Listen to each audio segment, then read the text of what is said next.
Missed. Okay, great.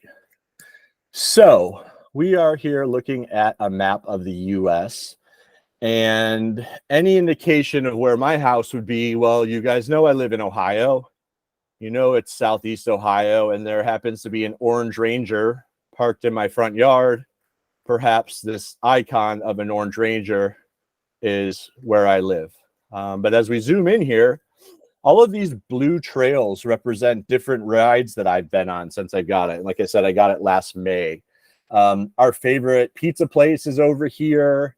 I don't have any gas tanks, so my closest gas station's over here. Another really good restaurant is over here. The biggest loop I've done, this is this is where my niece and nephew go to school, way over here. Like, to drive from here to here, we're talking about 30-40 minutes on a car. So these are pretty big loops. But then as we get closer, without the information that this icon indicates where the Razor's parked, at this point I want to ask you guys, hey, can you guess where my house is? And you wouldn't be incorrect in throwing over like this giant blob or maybe this giant blob as potentially being where my house is. But as we zoom in here, you can see where it's parked. Obviously has the most dense amount of trails and most dense amount of trajectories compared to anything else. And obviously that's where it's parked. But there are some similarities here in looking at trajectories that were ridden versus places that were repeatedly visited and making that home designation. So, okay, last Thursday was a hell of a ride, and I want to walk you guys through that. Right now, what's pulling up is a time lapse of that very same trajectory from on board on the Razor, and it's going to be at 128 normal speed. And from right here, you can see this is my house on top of that hill.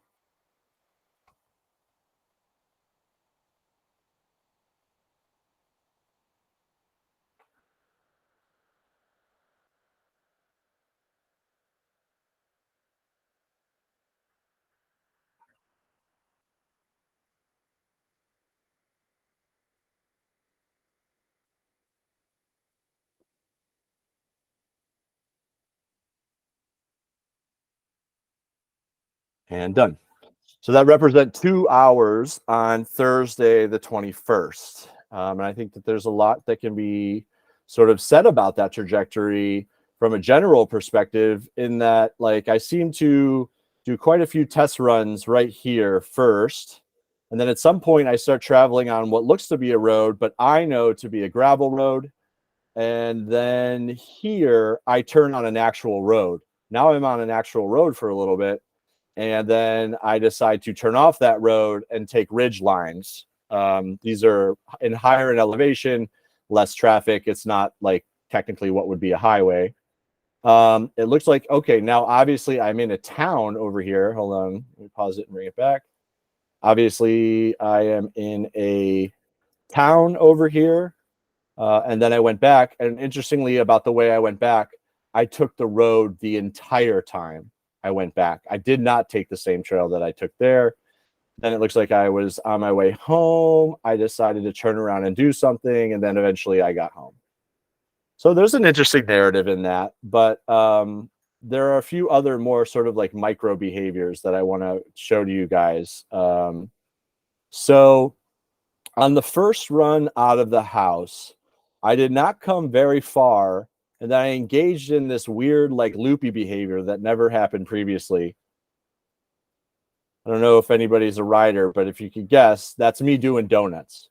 That's me doing donuts right outside my house. So it's the first time I've ever done donuts by myself in this thing, and it being a 4-seater, it's it's a big vehicle. It's not a 4-wheeler. It's a big vehicle. Okay, I go back to the house. At this point, there's my actual house right there. It looks like, okay, so I picked some people up, and now I'm actually doing some trails in my backyard. This is my property that I'm riding on now. We call it technical riding because all of it is so much hillside. And actually what we're going up right here, we call that the stairway to heaven. It looks like I did another run out.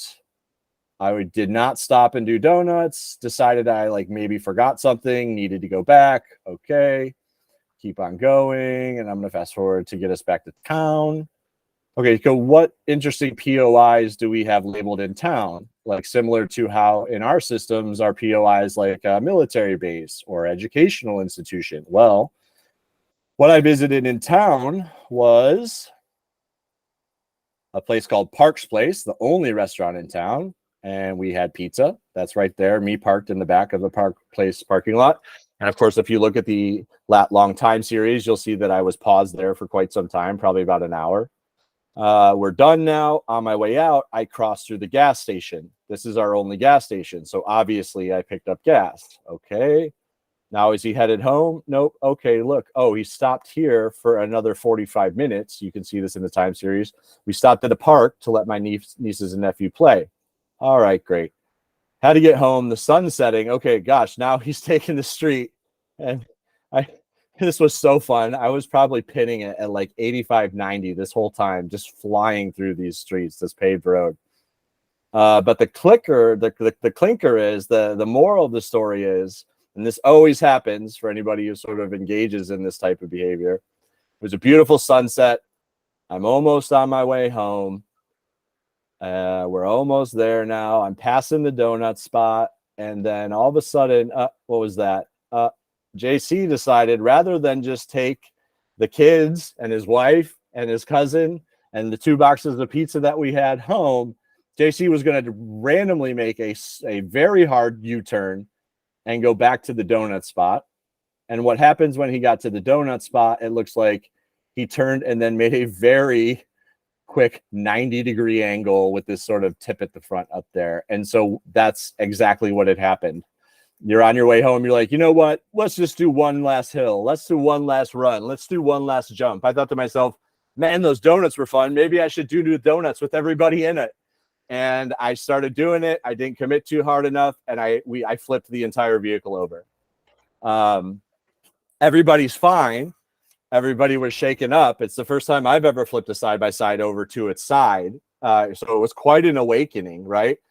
I ended up at this point having to walk back to my house, get my truck, tie my truck to the roof of this thing, flip it over, and it still ran, and I was able to drive home. So I hope that you guys by now are getting where I'm going with this, in that there are a lot of cool things that you can deduce just looking at 2D time trajectories. But there are also, some even more stuff you can deduce when you are segmenting it into features with starts and stops. Like the idea of he's only done this circle pattern. He passed this open field so many times, but he's only done this once. And then on the second time him doing it, the vehicle sensors reported a tip over. But there, I guess all I'm trying to say is that at the macro level and at the micro level, there's a story to be told in all of these trajectories, and that story is based on information we have and also based on places that we have ever visited. Okay, so now what does that mean for us? Let me switch windows here. Just for continuity's sake, this is the same trajectory from the Razor. And I got it converted into a GeoJSON file, which is very basic but very well organized, and it's not too overly complicated. But that's what this represents, and I have a few different variables and a few different things that I could play with here. Right now, I think we're looking at elevation on the color. But even cooler, I have that for the top 10, the top 10 devices in our footprints database that have lat long timestamps in them. So I said, whichever ones have the most rows, give me all of the rows for those. And I got quite a few. This guy's my favorite. He's Japan. We'll come back to him, but just to demonstrate some of the other ones we have here.